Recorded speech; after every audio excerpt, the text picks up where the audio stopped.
I put a spell on you because you're mine. You better stop the things you do. Ces histoires de marabouts.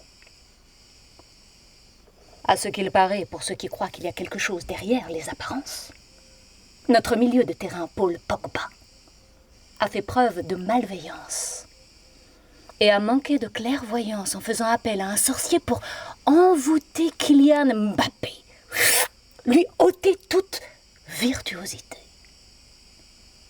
Encore une prodigieuse victoire de l'envie, de la jalousie et de l'infamie. Il y a un démon. Démon, c'est l'anagramme du monde. Il n'y a qu'un démon pour engendrer autant de tourments.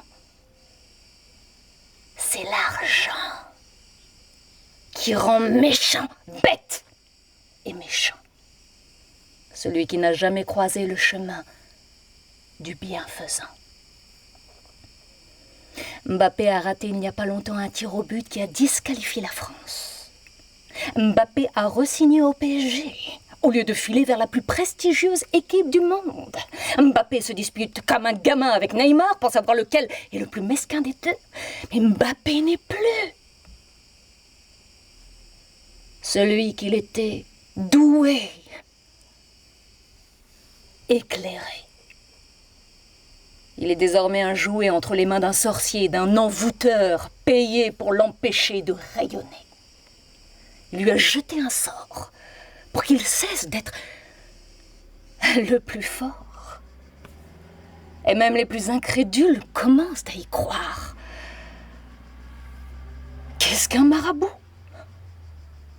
En bonne part, c'est un sage qui s'est retiré du monde avec les versets du Coran pour retrouver la paix.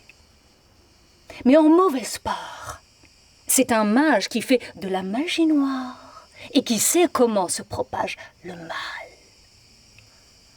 On peut se le représenter comme l'associé du diable, une figure maléfique qui en veut à tout le monde et ne veut le bien de personne.